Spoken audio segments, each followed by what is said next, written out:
So, what is narcolepsy? Popular media depicts it in a way where you're suddenly collapsing or suddenly falling asleep mid-conversation. But majority of narcolepsy patients are not like that. Let me name a few other symptoms that we commonly see in this group. One of them is sleep paralysis. They end up having the sleep paralysis episodes way more frequently. The other one are hallucinations, but only when I'm about to fall asleep or when I'm about to wake up. It takes them multiple alarms to wake up in the morning. The biggest misconception here is that somehow it has to be very, very dramatic, which is in 95% of the patients, that's not the case at all. If you're not an observant, you could easily think, oh, this person's dealing with insomnia, and you keep trying sleeping pills or whatever, but it's not really helping them because they're super tired. You really miss the diagnosis of narcolepsy.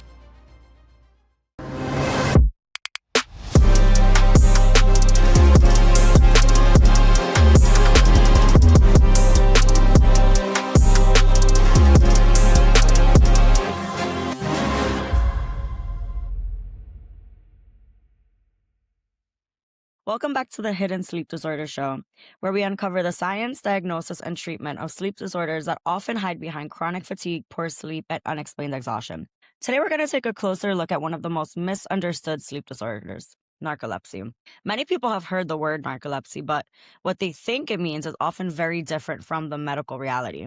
Some imagine people suddenly collapsing or falling asleep without warning, but narcolepsy is much more complex than that. And for many patients, the journey to diagnosis can take years. So, this is an exciting episode. I know I'm excited because I definitely think of narcolepsy. And so, I'm happy to dive into this episode with you, Dr. Saini. How are you doing today? I'm doing great, Leila. Let's start this off. Let's dedicate this episode to all our nighttime sleep techs who work really hard and serving our patients for working nights and making a huge impact. So I would like to dedicate this episode to all our sleep techs. Absolutely, for sure. Yeah, that's definitely not an easy job to have at all. So let's hop into talking about narcolepsy.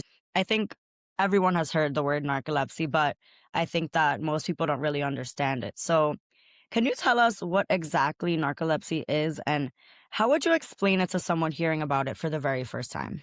When you were introducing, you hit it precisely that most of us believe popular media predicts it or depicts it in a way where you're suddenly collapsing or suddenly falling asleep mid conversations, which can happen and does happen in severe cases. But majority of narcolepsy patients are not like that.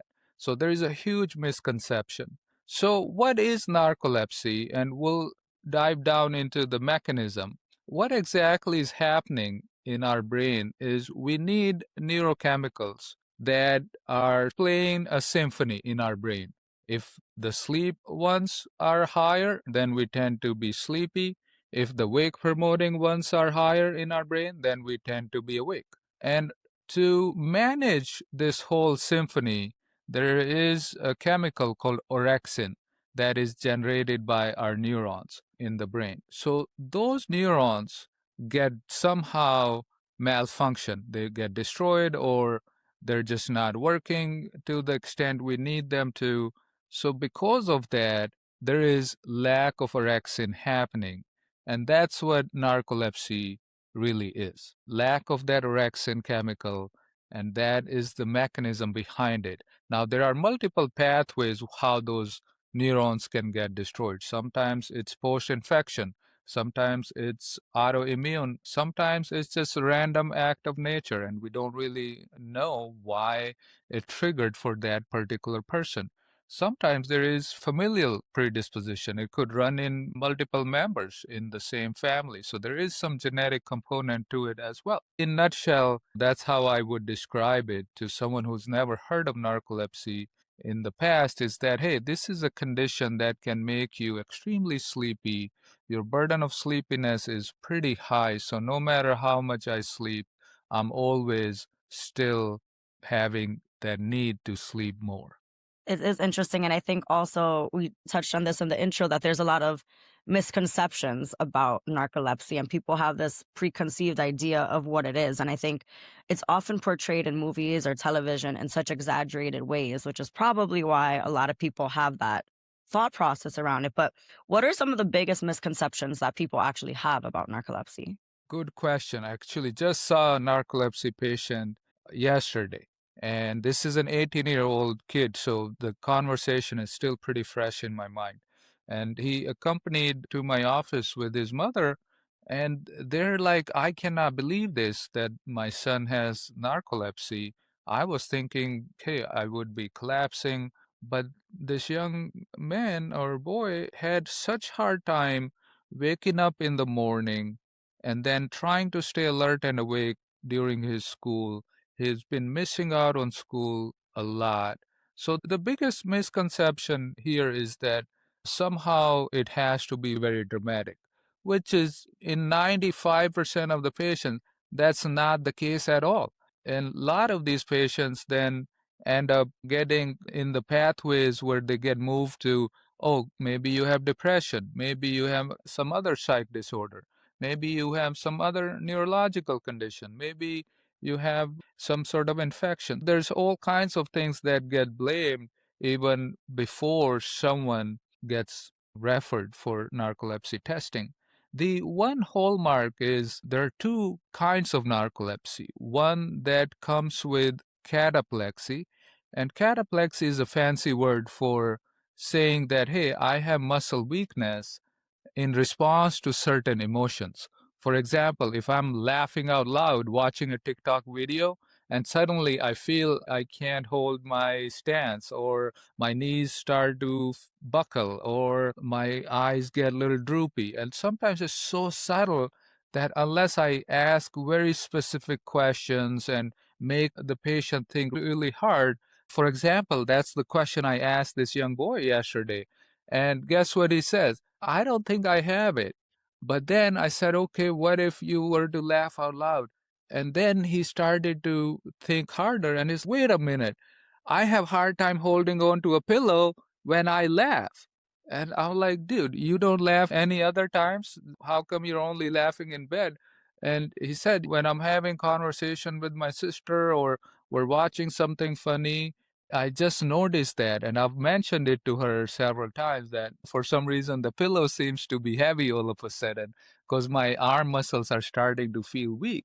And it's so subtle because he's like, hey, that's how I have been all my life. So he didn't know anything better. So then that's a cataplexy episodes, which is one of the hallmarks of narcolepsy clinically. So that raises my suspicion for narcolepsy even higher, especially when that is present. Now, just to make my life interesting, not every narcolepsy patient is going to have cataplexy. So there is a whole another group of patients who do not have cataplexy. They're just sleepy people walking around between us, but they don't have those cataplexy or muscle weakness. And that's what the popular media is trying to depict, those dramatic falls or dramatic shutdowns.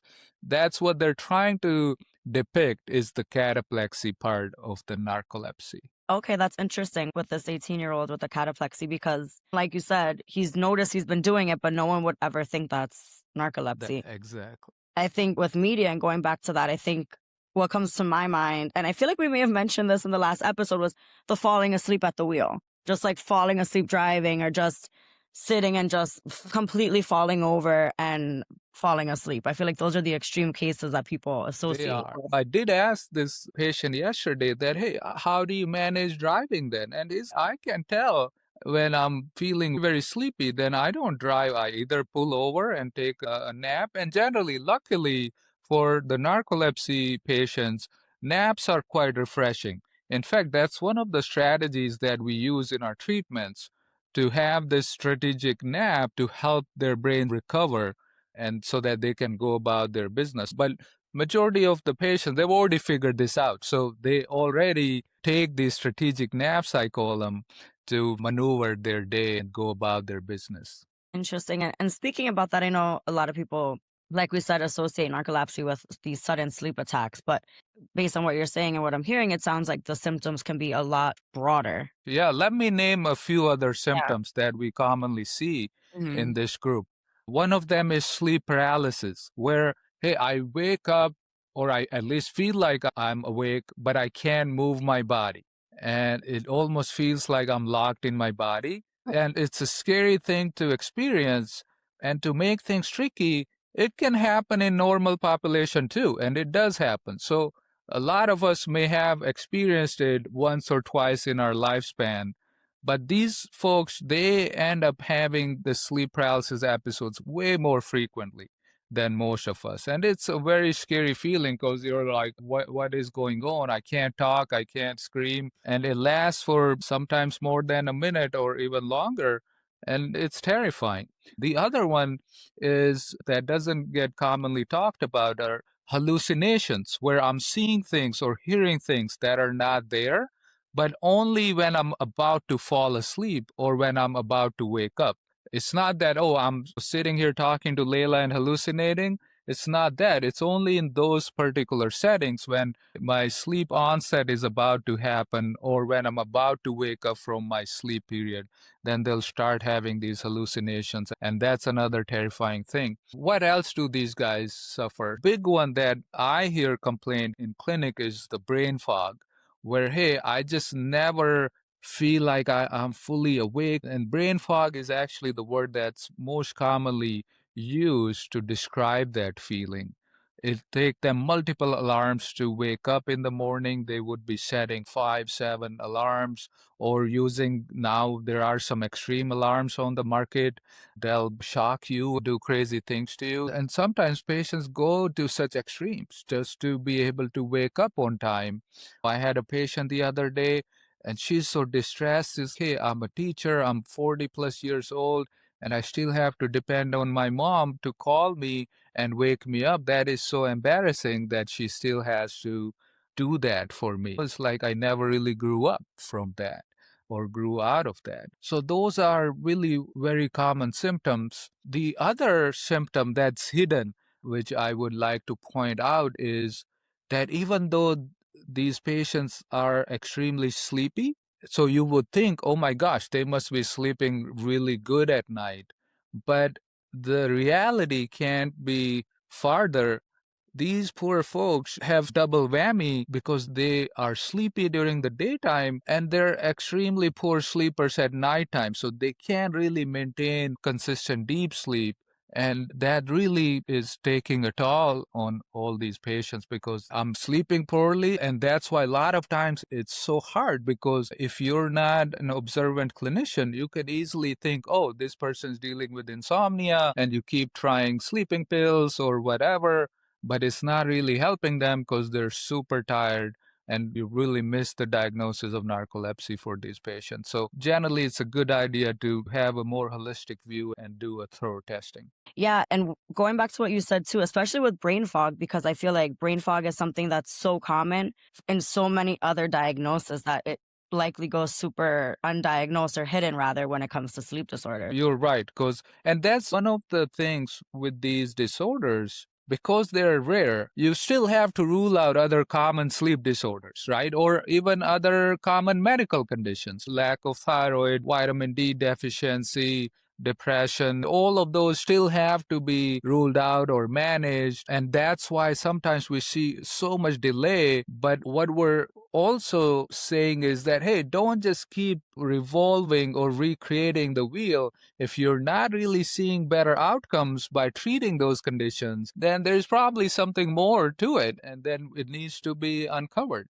Absolutely. And now it makes a lot of sense of why narcolepsy can go on for so many years and not be diagnosed. Because even that the patient you mentioned that's in her 40s that got the call from her mom, I can relate to that personally because that was me through my 20s. I had to have my grandpa call and wake me up because I was such a heavy sleeper. And now I'm curious. I'm sure so many people listening are wondering if they have any sleep disorders because I have slept through fire alarms in college campuses before. So I just thought I was a heavy sleeper, but now I'm questioning myself. So this is so good. I'm sure a lot of people listening have some kind of story or thought that they could relate to too. So it's so interesting to think about.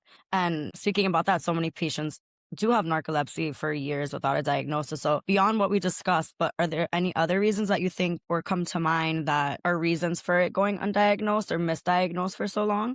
So I think clinician education is a big one. If you've never really seen a case of narcolepsy, then it's going to be extremely tough to even consider that as a diagnosis, right? Educational platforms like our conversation right now is to shed that light and make sure people are more aware of these conditions. So I think that's big part of the delay happening. So as more people realize that, okay, there are testing available, there are people who just focus on these disorders and experts out there. So I think that's really what needs to happen as far as delay is concerned. As far as resources are concerned, another reason for delay that I see commonly is a lot of these patients will have other comorbid psychiatric conditions. And what will happen is a lot of those psych medications impact some of the testing that we do for narcolepsy, meaning they impact or change the brain waves that we're trying to find. So then we have to somehow try to get them off their medications to actually get the real data that might be hiding that diagnosis. And sometimes it's very challenging because if your depression gets out of whack, you don't want to put patients in the harm's way either. There are all kinds of complications that happen around that. So that's another big factor that I see for delay. Third, obviously, this testing takes specialized labs. Testing takes specialized skills from the sleep techs. So not all the sleep labs may be equipped with that.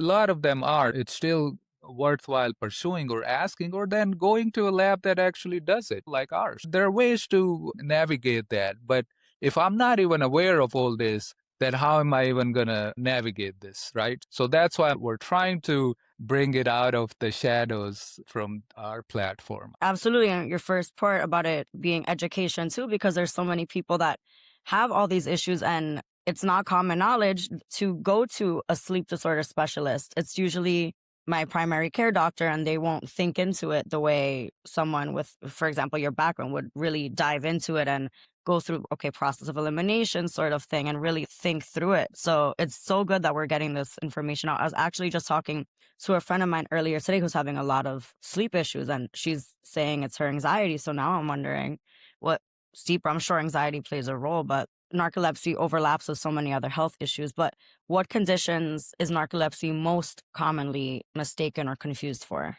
Most common one that I've seen are psychiatric conditions that get really the blame for, and patients, especially if they have major depression, a lot of times major depression just keeps on getting blamed, and especially because there are so many medications these days available for depression. So by the time psychiatrists run out of the 20, 30 medications that they have at their disposal, it's already been 15 years or 20 years of the time that's already been spent in trying to manage that. And the other trouble is that, hey, because I'm extremely sleepy, it's hard for me to manage. The risk for depression in this cohort is pretty high already. So, yes, we already know they have more depression compared to general population, and that makes it super tricky. So that's one big one. And the other one that we commonly see in the clinic is ADHD. And a lot of times, because I'm sleepy, because I'm tired, I can't focus. And then the focus becomes the main focus, not the sleepiness. And so then when that happens, ADHD is easy to label.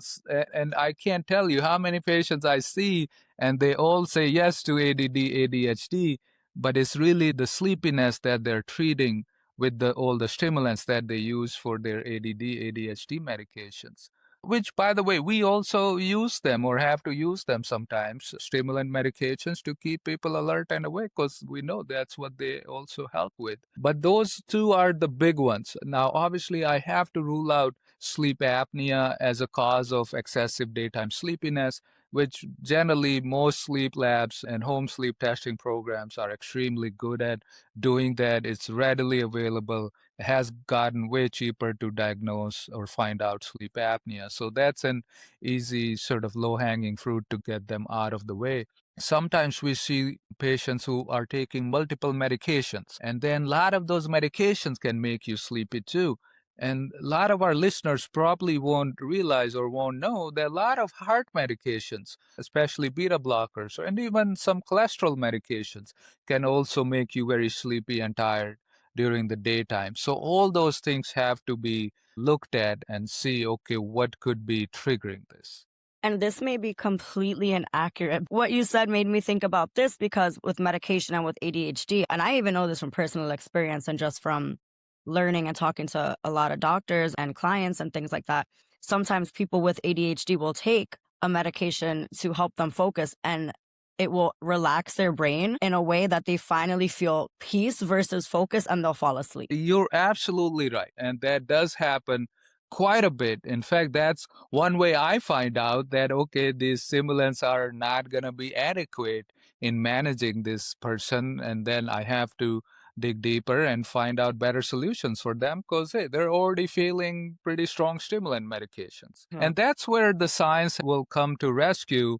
And we are doing a lot of clinical trials on orexin based medications, and I'm happy to report to all our listeners that we do have now replacement orexins that are being studied as we speak, and we expect them to be commercially available on the market as soon as by the end of this year, and multiple more in the pipeline that will be ready by next year or so. And so we're actively looking at those medications to help replace the orexin molecule or orexin chemical that we were talking about at the start of the show. That's such like aligned timing. So that's really interesting too. And so speaking about that as well, when someone is evaluated for narcolepsy, what does the diagnostic process usually or typically involve? And beyond that, how does sleep specialists confirm that diagnosis? I know we've talked a little bit about kind of process of elimination, might not be the right term for it, but something similar. But beyond that, are there any other ways that the diagnosis is confirmed? Yes. So what I'll do is I'll walk through typical sort of patient pathway for narcolepsy where we're suspecting narcolepsy or hypersomnia in a patient. So generally we'll do initial clinical evaluation, do a thorough history and make sure they're presenting with some of the symptoms we covered earlier, right? So once I have a clinical suspicion, so generally they'll undergo two studies. One is the nighttime portion, and that is to ensure that there was enough sleep time before going into the daytime study. So we do a nighttime study followed by a daytime study, and I'll explain both of those and what they're for and what they do.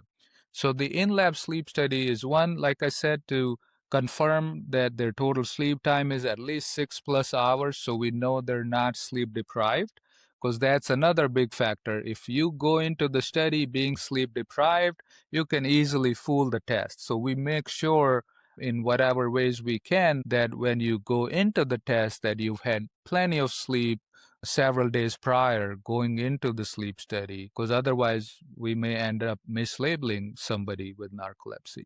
So that's number one. Number two, that in overnight study is also to help rule out conditions like sleep apnea and other sleep disorders that may show up during the nighttime.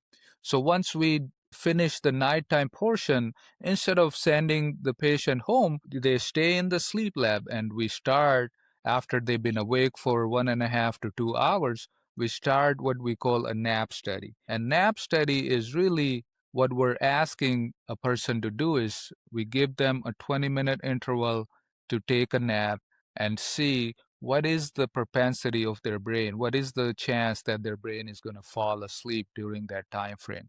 And we're measuring how quickly that patient is going to fall asleep during that nap. Because obviously we're still recording the brain waves to see, because what is typical for narcolepsy patients for their brains is to go right into REM sleep. And instead of taking close to 90 minutes, which is what normally brain does. For adults, it takes about 60 to 90 minutes minimum to get to REM sleep when you first start your sleep. But with narcolepsy patients, they go into REM sleep right away, within 2-3 minutes, and they're right in REM sleep. So those are some of the features that we're trying to find, trying to look for to see, okay, if that's what would lead us to narcolepsy. Now, does this test work every time? No, it doesn't.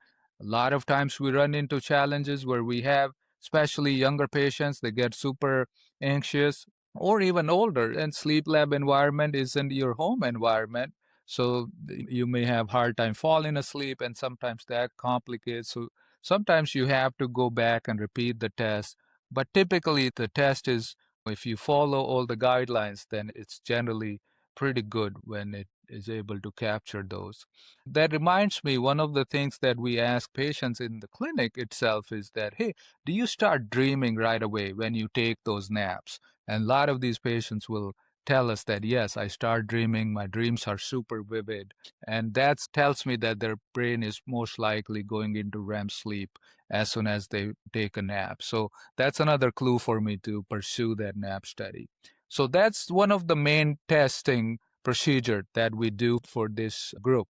There are, in rare cases, we sometimes, no matter how much testing you do and it's not really showing you the results, or even in some medical legal cases where you have to prove 100% that's what we're dealing with and is someone is not faking all this. So then sometimes there is a test where we check orexin levels in your cerebrospinal fluid or CSF fluid, where we do a spinal tap, draw some CSF fluid, and send it to specialized labs to test for the levels of orexin. And generally, with narcolepsy, which is type 1, they will have very low levels of orexin show up on that lab study.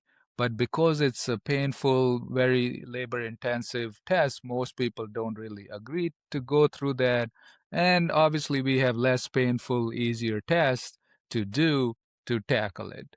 So, generally, clinical suspicion, clinical symptoms, clinical evaluation, followed by the in lab sleep study and nap study. And generally, when you look at all the data from there, you get a much better picture, much more wholesome picture for the patients to really confidently say if we're dealing with this narcolepsy condition or not. Yeah, there's so many ways it sounds like to really diagnose. But beyond that, for people who are diagnosed with narcolepsy, then what happens? So, what kind of treatments or management strategies are available for people that are diagnosed with narcolepsy today? So that's obviously dependent on what is most bothersome to that individual person. And I'll give you an example. So let's say my major issue is daytime sleepiness, because some of these patients will sleep just fine at night and others will have very poor sleep at nighttime. So in our conversations with our patients, that's what we're focusing on. That, okay, what's the most burdensome symptom that they're dealing with? And then we start to tailor medications around that.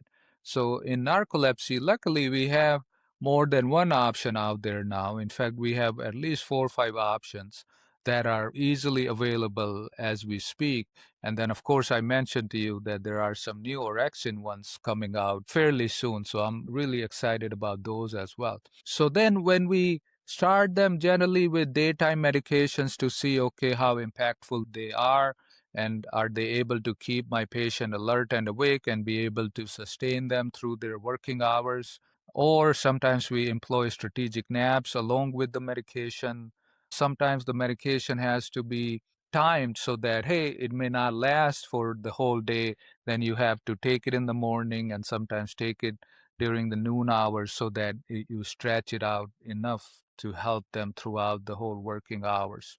The ones who have nighttime issues a lot more and they're distressed about their nighttime sleep, so you have to obviously manage that.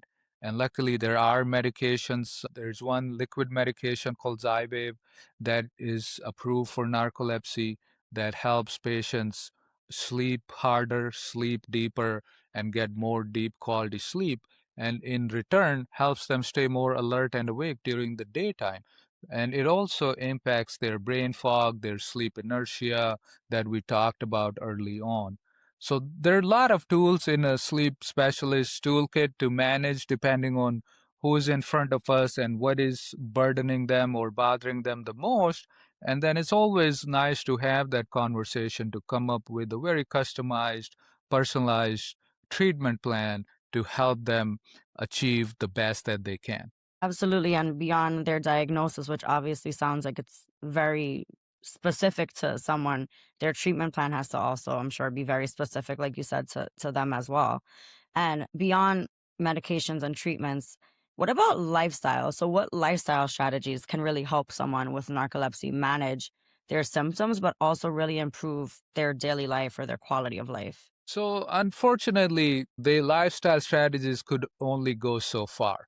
And just because, hey, my brain is just dealing with lack of orexin so much that lifestyle strategies only are not gonna really be the fix all for these folks. But it can definitely make matters worse if your sleep schedule is very irregular or you're not prioritizing sleep. A lot of our narcolepsy patients already know that, hey, I need at least 8 hours of sleep or 9 hours of sleep. But if I'm not even giving myself opportunity to be in bed for 9 hours and I'm signing up for multiple projects or signing up for two, three jobs, then there is no way you're getting 9 hours of sleep. Then you're always dealing with insufficient sleep on top of narcolepsy. And that's a double whammy. And that's extremely hard to just neutralize with the medications. So even after medications, that's one advice that we give our patients that, hey, use the strategic naps. And that's another strategy, right? If I'm falling or feeling sleepy or feel like my medications effect has run out, somehow try to get accommodations at the job or at college or wherever you're working is to be able to take a strategic nap. And there is actually pretty cool website. It's called narcolepsynetwork.org. And that's a very good resource for our narcolepsy patients because it helps you learn more about your condition. It helps you look at all the resources that you can present to your employer, for the school, for college, and how to talk about this condition with your family.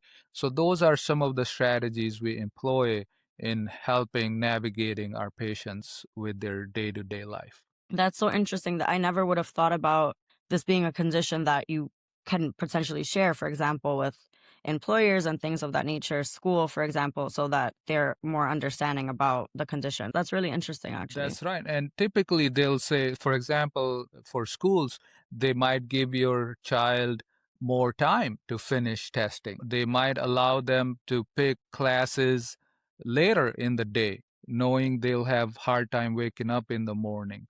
So there are all kinds of accommodations, and a lot of teachers know because a lot of narcolepsy students have gone through those hallways. So it's a good resource to present to your school teacher or college professor, whoever is helping you with navigate that.